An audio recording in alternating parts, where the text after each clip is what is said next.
ஸ்கூட்டரை ஓட்டுறதுக்குன்னு வெளியில எடுத்தாலே ஒரே தொல்ல. ஏன்டா வண்டியில ஸ்மூத்னஸ்ங்கிறதே சுத்தமா இல்ல. இதுக்கு இல்லவே இல்லையா ஒரு எல்ல? அப்படின்னு நினைக்கக்கூடிய உங்களுக்காக தான் இந்த வீடியோ. ஸ்கூட்டர் வைப்ரேஷன் ஆகுறதுக்கு பல மோசமான காரணங்கள் இருக்கு.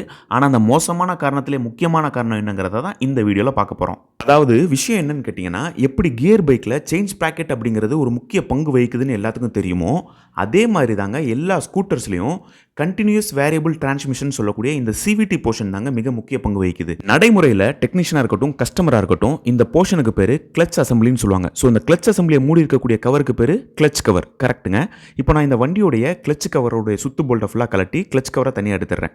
இப்போ நீங்கள் லைவாக இந்த கிளச் அசம்பிளியை பார்க்கலாம். இப்போ நான் விரலை வச்சு சுற்றுறேன் பார்த்தீங்களா, இதுக்கு பேர் தாங்க கிளச் பெல்லு.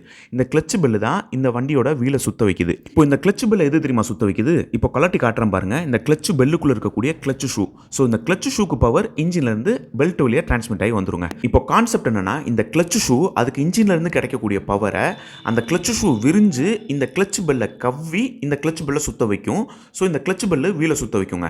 இப்போ இந்த விஷயம் நடக்கும் பொழுது என்ன பிரச்சனை அங்கே ஏற்படுதுன்னா, இதுக்குள்ள சேரக்கூடிய அதிகப்படியான டஸ்டின் காரணத்தினால இந்த கிளச் ஷூவும் கிளச் பெல்லும் கனெக்ட் ஆகும் பொழுது ஒரு ஜெர்க்கிங் ஏற்படுது. அந்த ஜெர்க்கிங் தான் நமக்கு ஹேண்டில் பார்ல வைப்ரேஷனாக தெரிய வருது. ஸோ நம்ம என்ன பண்ண போறோம் அப்படின்னா, இந்த கிளச் ஷூவையும் இந்த கிளச் பெல்லையும் ஒரு 10 ரூபாய்க்கு எம்ரி பேப்பரை வாங்கி நீட்டாக க்ளீன் பண்ண போகிறோங்க. ஃபஸ்ட் எடுத்தோன்னா கிளச் பெல்லை நல்லா க்ளீன் பண்ணிவிட்டு, அதுக்கடுத்து ரொட்டேட் பண்ணி கிளச் ஷூவை க்ளீன் பண்ணிவிட்டு பக்காவாக ஏர் அடிச்சிருங்க. இந்த மாதிரி நீங்கள் சேரக்கூடிய டஸ்ட்டை ஃபுல்லாக ஒவ்வொரு 5000 கிலோமீட்டருக்கு ஒரு தடவை கிளச்சை கலட்டி க்ளீன் பண்ணிங்க அப்படின்னா உங்களோட வண்டியோட பர்ஃபார்மன்ஸ் எக்காரணத்துக்கு ஒன்றும் குறையாது, ரொம்ப சூப்பராகவே இருக்குங்க. இப்போ எல்லாத்துக்கும் ஒரு டவுட் வரும், இப்படி மூடி இருக்கக்கூடிய கவரில் எப்படி உள்ளுக்குள்ள டஸ்ட்டு வந்து கிரியேட் ஆகுது அப்படின்னு. நல்லா புரிஞ்சுக்கோங்க. இந்த கிளச் அசம்பிளிக்கு பக்கத்தில் ஒரு ஃபேன் மாதிரி இருக்குது பார்த்தீங்களா, இது வந்து இன்ஜின் ரன் ஆகும் பொழுது இந்த அசம்பிளியும் சுற்றும்.